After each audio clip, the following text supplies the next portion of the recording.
Então hoje vamos ver aí o modelo de placa de Kirchhoff, que seria o modelo de placa mais simples que tem.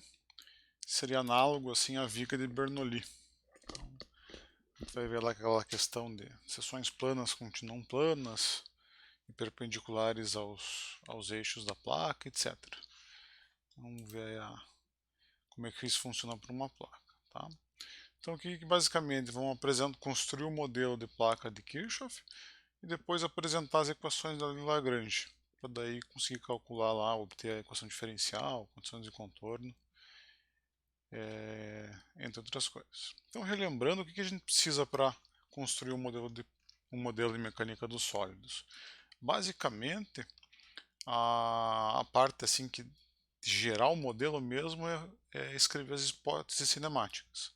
Uma vez escritas as hipóteses cinemáticas, que é como a estrutura vai se comportar, quais simplificações serão feitas, as outras etapas, que é a relação, deslocamento de informação, formação, tensão e energia potencial total, elas vêm da elasticidade. Tá? Então vai ser essa relação bem padrões. Então vamos aí às hipóteses cinemáticas da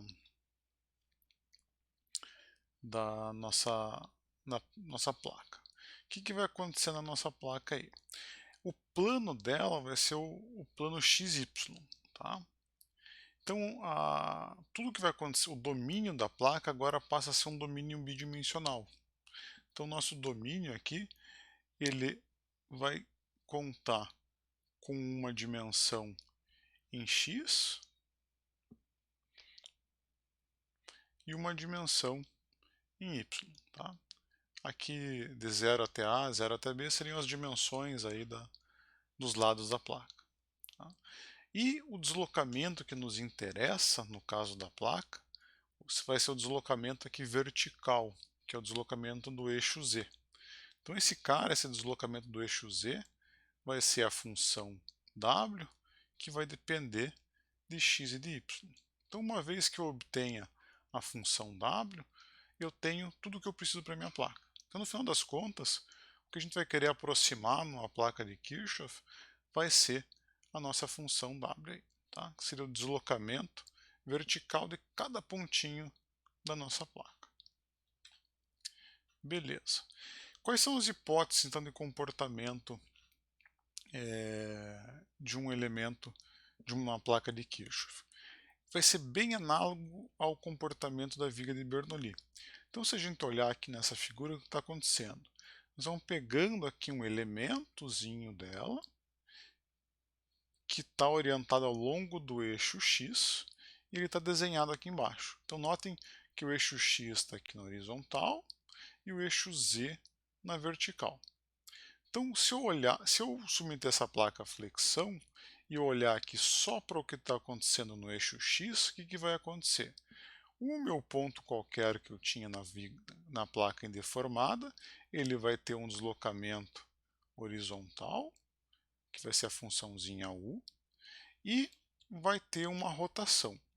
Essa rotação vai seguir as mesmas hipóteses da viga de Bernoulli, ou seja, a seção plana da placa indeformada, ela vai continuar plana e vai ser perpendicular ao eixo longitudinal da placa no X. Beleza? Então, com isso aqui, eu consigo escrever o deslocamento do ponto no eixo X com a função U, análoga ao que eu tinha lá no caso da viga de Bernoulli. Então eu consigo escrever a minha função U como sendo menos E vezes a derivada parcial de W em relação a x. Então lá na viga de Bernoulli a gente tinha o que? O U era igual a menos YV'. Aqui a gente vai ter que o U é igual a menos EW'. Beleza? Como a placa tem dois planos de flexão, ou seja, em torno aqui do eixo Y, em torno do eixo X, os nossos deslocamentos na direção Y, eles são dados lá pela nossa função v, que vai ser bem parecida. Aqui só tem que mudar um negocinho que não dá para escrever assim. Vai ficar, opa, me batendo com a caneta, vai ficar menos e vezes a derivada parcial de w em relação a y. Tá? Então esse w' aqui, melhor eu escrever explicitamente menos e w em relação a x. Tá? Então a viga de Kirchhoff é como se ela se comportasse na direção do eixo x, na direção do eixo y, como vigas de Bernoulli. Tá? Essa seria a analogia dela. Para facilitar a nossa notação, vai aparecer um monte dessas derivadas parciais de w em relação a x, y, a combinação dos dois, etc. Vamos utilizar uma notaçãozinha com essa cara aqui. Derivada de w em relação a x, vamos escrever w com um x minúsculo embaixo. Derivada parcial de w em relação a y, vamos escrever w com um yzinho embaixo. Beleza? Então essa é a hipótese de comportamento da nossa placa de Kirchhoff. Fazendo isso, a gente tem aquela mesma limitação que nós tínhamos da viga de Bernoulli. O cisalhamento transversal é desprezado. Tá? Então, os componentes de cisalhamento em relação ao eixo Z, que seriam aqueles bem análogos à viga de Timoshenko, aqueles vão ser nulos. Tá? Então, por isso que é o modelinho mais simples de viga, de placa que a gente tem. De resto, também mantém-se hipóteses análogas que a gente tinha lá para a viga. Então, o deslocamento vertical independe da espessura da placa, ou seja, a gente arbitra aqui que a deformação no eixo Z é nula. Então, a gente representa o deslocamento vertical de qualquer ponto da nossa placa pelo deslocamento vertical da nossa placa do plano médio da placa. Isso nos facilita em o quê? A função w, dessa forma, ela só vai depender de x e de y, ela não depende do eixo z. Tá? E o plano médio da placa, no eixo x e y, ele não sofre nenhuma mudança de comprimento. Então não há acoplamento de flexão e os esforços axiais aí que possam surgir na placa. Então qual que é o resultado disso lá? Colocando no nosso velho vetorzinho dos campos de deslocamento. O nosso deslocamento U, como a gente viu, vai ser dado por menos e, derivada parcial de w em relação a x. Na direção y, vai ser o análogo, só que a derivada parcial em relação a y. E por fim, o deslocamento vertical aqui é dado pela nossa função w de x, que no final das contas vai ser a nossa incógnita. Beleza? Então tudo que a gente quer fazer é calcular essa função w de x no domínio, no plano xy da placa. Tá? Então aqui a gente vê que à medida que o nosso modelo vai ficando mais sofisticado, menos simplificações a gente tem aqui. Lembrando lá no primeiro modelo, que seria barra 1D, a gente tinha uma função que dependia só de x a ser aproximada, que entrava aqui em cima, função de x. Agora, todos os campos têm alguma componente a ser preenchida, e essa componente aqui, que é a função w, ainda é bidimensional, ou seja, depende de x e de y. Então, qual que é o caminho assim que a gente vai tomando? À medida que o modelo vai ficando cada vez mais sofisticado, a gente vai recuperando, vai eventualmente chegar na elasticidade 3D, que seriam obter lá 3 funções que dependem de x, y e z. Tá? Então, só para vocês terem uma ideia que a cada passo que a gente dá, quanto melhor fica o modelo, mais complicado fica. E mais termos vão aparecer lá no funcional de energia potencial, que é o que vai, no nosso caso aqui, nos trazer mais trabalho. Então, beleza. Aqui a gente tem a definição das funções do modelo, as funções u, v e w do modelo da placa de Kirchhoff. O que nós vamos fazer? Pegar essas funções e ver qual que é o campo de deformações desse modelo. Então, basicamente, é aplicar a essas funções que nós obtivemos as equações lá da elasticidade. Então, deformação específica na direção x é a derivada de u em relação a x. Então, se nós derivarmos aqui o u em relação a x, essa derivada parcial acaba sendo uma derivada segunda. Tá? E para economizar a notação, que a gente vai ter que escrever isso várias vezes, isso aqui vai ficar, então, menos e, w, 2x minúsculos no subscrito aqui. Beleza? Análogo para y, vamos chegar lá em menos e, w, y, e a deformação desses elementos no plano xy vai ser o quê? du dy, dv dx. Então, se a gente tirar, por exemplo, derivada de 1 em relação a y, o que a gente vai ter? Menos e, derivada segunda parcial de w em relação a x em relação a y. A mesma coisa vamos obter aqui de dv dx. Com isso, a deformação angular no plano, ela vai ser dada por menos 2z, derivada segunda parcial de w em relação a x em relação a y. Beleza? Então entra um montão mais de letrinhas. Para a gente ver o próximo passo, o que a gente tem que fazer? Tem que ter uma hipótese a mais para a relação constitutiva. Então o que a gente vai fazer? A gente considera que a tensão em Z é nula, ou seja, a gente faz o material ser isotrópico em XY e rígido em Z. Então, feito essa hipótese, a gente pode ir tanto para o espaço plano de tensões quanto o estado plano de deformações. Aqui é mais comum a gente utilizar o estado plano de tensões. Então, utilizando lá da elasticidade o estado plano de tensões, ou se chegaram a ver isso lá em mecânica dos sólidos da graduação, o que vocês vão ter? Essas três expressões aqui, para definir sigma x, sigma y e tal xy. Isso aqui, se forem lembrar lá da graduação, é o que vocês tinham lá para analisar as coisas que apareciam no círculo de Mohr, que aparecia um quadradinho lá, com tensões x, tensão y, e as tensões cisalhantes. Então é basicamente aquilo lá, só que agora aquele quadradinho que a gente tinha seria um elementozinho, um quadradinho de uma placa. Tá?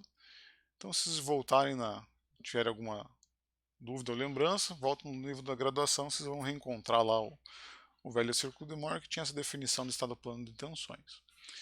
O que a gente tem que fazer aqui? O que aparece nessa equação? Para a tensão na direção x, a gente vai precisar do E, que já aparecia nas outras equações, e agora também do coeficiente de Poisson. Tá? E além do que, a tensão em x vai depender do que? Do εx e também do εy, tá? Que a gente obteve no slide anterior. Para a tensão y, o resultado é análogo, e para a tensão cisalhante agora também aparece aqui o módulo de elasticidade transversal. Então o que está acontecendo para passar desse nível aqui das equações para o próximo é substituir o que a gente tinha no slide anterior, ou seja, εx, εy e gama xy nessas equações. Feito isso, nós obtemos essas três equações que aparecem aqui, equação 6, 7 e 8. Beleza? Então notem, tá? As equações de deformação e principalmente agora de tensão, elas estão crescendo em tamanho. Isso vai impactar o tamanho do nosso funcional daqui a pouco. Tá? Então, para a placa de Kirchhoff, essas três componentes têm são calculadas dessa forma, e todas as outras, ou seja, sigma z e os taus que dependem de z, são todos nulos. Próximo passo, como a gente fez para os outros modelos, é pegar esses caras e colocar dentro da nosso funcional. Antes de fazer isso, vamos só ver o que a gente está calculando, só para dar uma ilustração e ficar menos abstrato o que a gente está fazendo.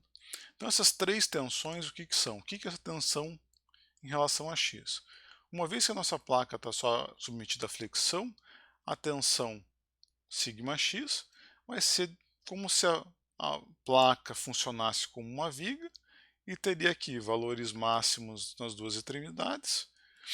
Aqui em cima está sendo tracionado, por exemplo, lá embaixo está sendo comprimido. A tensão sigma y está aqui no outro lado, de forma análoga, é como se a placa funcionasse com uma viga aqui na direção Y, e o que a gente está calculando aqui em cima é o que está sendo dado aqui embaixo. Tá? Então notem aqui, se Z for igual a zero, a tensão X ou a tensão Y são nulas, ou seja, é bem esse pontinho que a gente tem lá o valorzinho da tensão. Deixa eu deletar esse cara. Beleza. À medida que o meu Z aumenta no sentido positivo ou negativo aqui, a gente vai ter lá os valores, chegar aos valores máximos de tensão X e tensão Y. Beleza? Só um detalhe a mais, essa placa aqui, no eixo Z, a gente está utilizando que a espessura total dela vale H, e da linha neutra até a superfície superior vale H sobre 2, e até a superfície inferior menos H sobre 2. Beleza?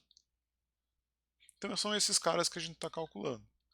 Coisas que interessam também para mais para frente, por exemplo, vai dimensionar uma placa, é o momento atuante. Tá? Então nessa placa aqui, por exemplo, o momento MY, aqui, o momento em relação ao eixo Y, como é que você vai calcular? Vai ser integral do sigma Y vezes Z na espessura da placa, se eu obtenho o valor do momento. Tá? Então aqui eu coloquei as expressões para MX, MY e MXY. Tá? Aqui na figura está aparecendo também essas quantidades N, que seriam os esforços normais nos diferentes sentidos da placa, só que eles vão aparecer só se a placa tiver carregamento aplicado em X ou em Y, que a gente não vai abordar aqui nessa primeira versão. Então nossa placa está submetida só à flexão, ou seja, os esforços atuantes são só os N's. Para incluir esses outros N's aqui, tem que modelar lá os efeitos de membrana, que eu vou colocar como um dos trabalhos opcionais que tem aí para fazer até o final do semestre. Mas por enquanto, a gente só avalia aí os MX, MY e MXY. Tá? Então, visualmente, o que a gente está calculando são esses caras, que são fundamentais se a gente for dimensionar aí uma placa para algum projeto, por exemplo. Então, para voltar para a construção do modelo, vou ter que colocar esses três componentes de tensão dentro do nosso funcional de energia potencial. Então, lembrando lá o que era o funcional, energia de deformação menos trabalho realizado pelas forças externas. No nosso caso, que a gente está sofisticando um pouco mais o modelo, notem agora que vão sobrar três componentes para serem preenchidos. Tá? Então a gente vai ter o sigma x, epsilon x, sigma y, epsilon y e a componente aí de tensão e deformação de cisalhamento. Beleza? Então se a gente voltar aqui nos slides anteriores, notem que esses caras aqui já estão ficando maiores. Beleza? Então aqui eu vou colocar direto a componente resultante da energia de deformação. Como ela vai ficar? Vai ficar essa integral aqui na área, na superfície da placa, né? Seria dx dy, de todo esse cara que tem aqui dentro. Então o que vai sobrar lá dentro vão ser componentes derivada segunda de w em relação a x, em relação a y, e a derivada cruzada aqui, que é x e y. Beleza? E esse d, essa constante que aparece, tem o valor discriminado aqui embaixo. No final da aula eu vou colocar como sugestão de exercício vocês saírem dessa equação e chegarem nessa. A gente entra em mais detalhes na sequência. Então note que o nosso funcional está ficando cada vez maior pela sofisticação do modelo. Aqui para o trabalho realizado pelas forças externas, por exemplo, para um carregamento uniformemente distribuído ao longo de toda a placa, o que a gente vai ter?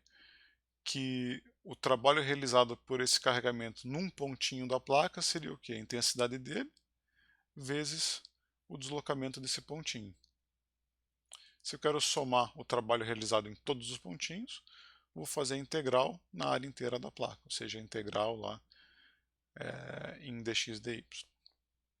Beleza?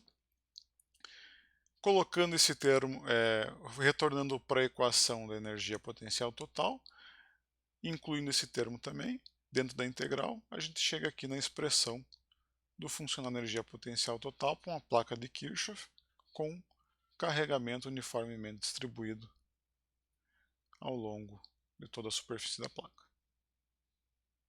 Beleza? O que vai mudar de um exercício para outro, de uma placa para outra? Vão ser as condições de contorno ou o tipo de carregamento. Tá? Então, por exemplo, se tiver uma força pontual aplicada bem no centro da placa lá, por exemplo, uma força com intensidade P0, o trabalho realizado por ela ia ser o quê? O P0 vezes o deslocamento daquele ponto. Então seria o deslocamento de W em A sobre 2, B sobre 2. Sendo A e B aqui as dimensões dos lados da placa. Beleza? Então um exemplo aí de outro tipo de carregamento e como ele entraria no funcional. O que a gente chegou aqui? Para essa versão da placa, a gente tem um funcional que depende de uma função, de um campo só, ou seja, da função W, só que esse W agora é bidimensional. Esse cara aqui depende de x e depende de y, tanto que as derivadas dele que aparecem dentro da integral seriam derivadas segunda em relação a x, em relação a y e a cruzada. Tá? A gente não viu como lidar com esse tipo de funcional ainda. Aqui eu vou colocar somente a equação de Euler-Lagrange para um funcional genérico. Então ele depende da função w. Esse w vai depender da derivada primeira em relação a x em relação a y. Ou aqui saiu com bugzinho o slide. Seria 2x, 2y, xy, yx. E aqui está a equação de Euler-Lagrange.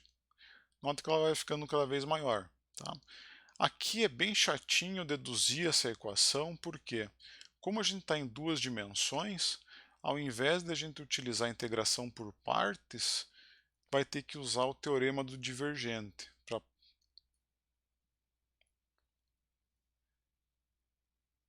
Então dá um pouquinho mais de trabalho. Tá? O processo de dedução é exatamente aquele que vocês já devem ter feito, por exemplo, lá para aquele funcional que ia até a ordem 3, que eu passei perto da aula ali da viga de Bernoulli. É o mesmo procedimento, só que ao invés de eu utilizar a integração por partes para passar a integração dos netas para outra parcela da função, eu tenho que utilizar o teorema do divergente. Então também vou colocar isso aqui como um trabalho opcional para o trabalho final do semestre, para quem tiver interesse em ver como funciona. Tá? Então, basicamente, para você obter a equação diferencial da placa submetida à flexão, seria calcular esses termos aqui. A maioria deles é nulo, então fica bem tranquilo de obter a equação diferencial da plaquinha da placa de Kirchhoff. E para finalizar, então, para fixar essa matéria e se ambientando aí na placa de Kirchhoff, a primeira tarefa é obter a equação diferencial utilizando as equações de Euler-Lagrange. Então é bem tranquilo de fazer. E segundo, também para ir trabalhando lá com o funcional, é partir da equação da energia de deformação da placa e obter aquela equação, a expressão final dela. Tá? Então, basicamente, você tem que partir dessa equação aqui, substituir os valores de σx e σy e mudar essa integração aqui, em vez de ser dV, fazer uma integração na espessura, tá? Transformar isso aqui em dH/dA. Então fica tudo em função de dA, e a integração em dH vocês fazem lá ao longo da espessura da placa, que seria d menos h sobre 2 até mais h sobre 2. Um bugzinho aqui. Nessa integração vão aparecer esses termos que tem aqui embaixo, você já tem os valores deles automaticamente. Então só para exercitar um pouco os termos lá do funcional e criar familiaridade com o problema. Beleza? Então a parte expositiva da aula de hoje a gente encerra por aqui e vai para questões, dúvidas e comentários.